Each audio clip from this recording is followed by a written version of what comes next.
The Steam Deck battery is decent for a non-ARM device, but what would happen if we were to put a huge battery bank on the back? Hopefully this should get us some really good battery life, but let's open it and take a look.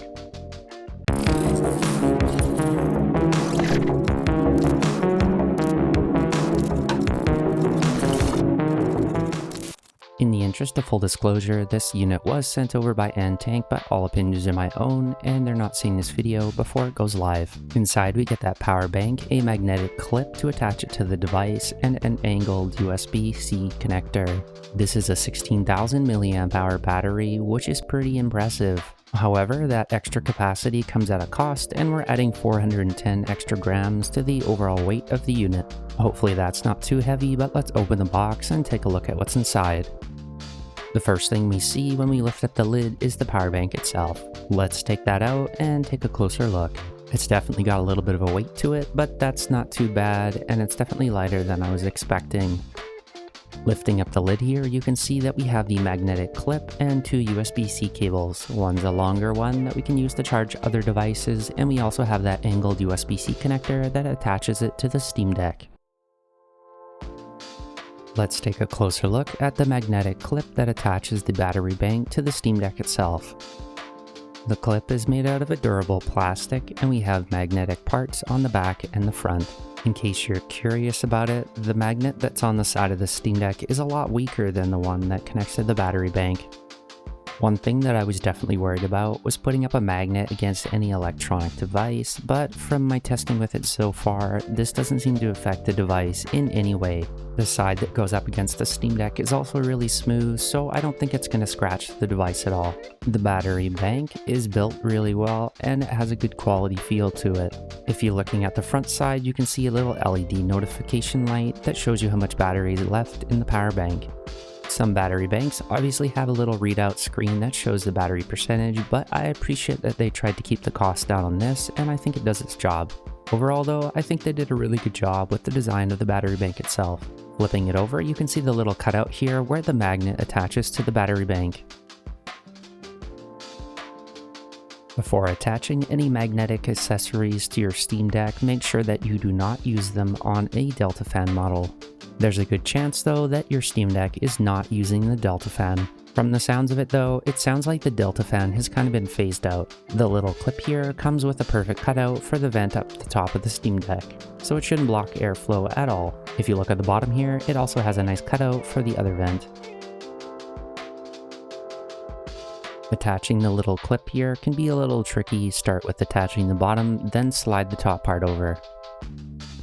When sliding it over, just make sure that you're using the little fan vents as the guide. Overall, it doesn't look too bad once it's attached, and you don't have to take it off either.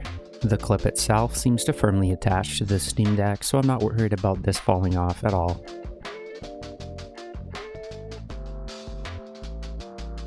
I'm usually really picky about this sort of thing, but it doesn't seem to bother me with this little clip here on the top and the bottom. Attaching the battery couldn't be simpler. Done. One of the things I'm noticing here is how strong this magnet really is on the back. It's way stronger than on the front, and once you put that battery on there, it's definitely on there good. You can obviously still get it off quite easily, but it's not going to fall off if you shake your device or anything like that. I do appreciate the cable length that they gave us with this little USB-C cable here. It's definitely the perfect length for this device. One thing I will say is just be careful how you put this in here, because if you put it across like this, it does run across the fan vent. That's obviously not going to affect the device much, but I definitely wouldn't recommend putting a cable across the vent like that. We could also rotate the battery and put the USB cable on the other side, so we can run that cable behind the battery like this. That looks a lot better. There's also a decent amount of space around the programmable paddles, so you don't have to worry about that. Now it's time to talk about the elephant in the room, the weight. With this attached to the Steam Deck, it nears 1.2 kilograms. That's definitely heavy. Despite the added weight onto the Steam Deck console, this doesn't seem to bother me, and I think it's how I play it. If I was sitting in a chair playing on the Steam Deck, I don't think this would bother me at all, as it would be resting on my lap. With the weight mostly centered around the middle, it doesn't seem to fatigue your wrist too much. I also like how they've tried to keep this as minimalistic as possible, with only using as much as they need for the battery bank and the clip. If the battery bank was any wider, it would start to get in the way of your hands and probably mess up the weight distribution a little.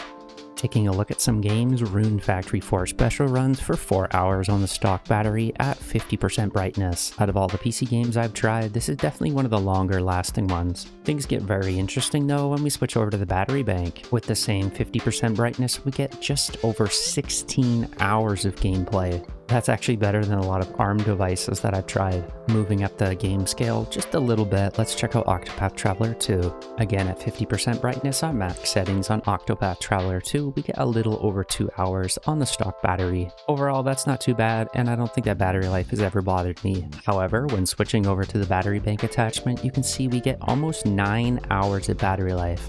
If you have to go on a flight, that sounds like a really compelling reason to grab one. Finally, looking at an old AAA title, Halo Reach gets about an hour and a half on the stock battery with high settings at 50% brightness. Overall, that's not too bad for a AAA title. With the battery bank, however, we get about 6.5 hours, which is really good. I'm really impressed with this thing so far. So what do I think overall about this battery bank attachment? Well, if you're not very impressed with the Steam Deck battery and you don't mind the extra weight, it's definitely worth checking out. At the time of recording this video, you can buy it on their website for $59.99 US with free worldwide shipping. In my personal opinion, I think that's a really good price for what you're getting. For my fellow Canadians, there's also a coupon right now on Amazon.ca. Unfortunately for me, it doesn't make me any better at playing Halo. Do you have any current favorite Steam Deck accessories? Let me know in the comments below. As always, thanks for watching, and if you have any questions, let me know in the comments below. We'll see you next time.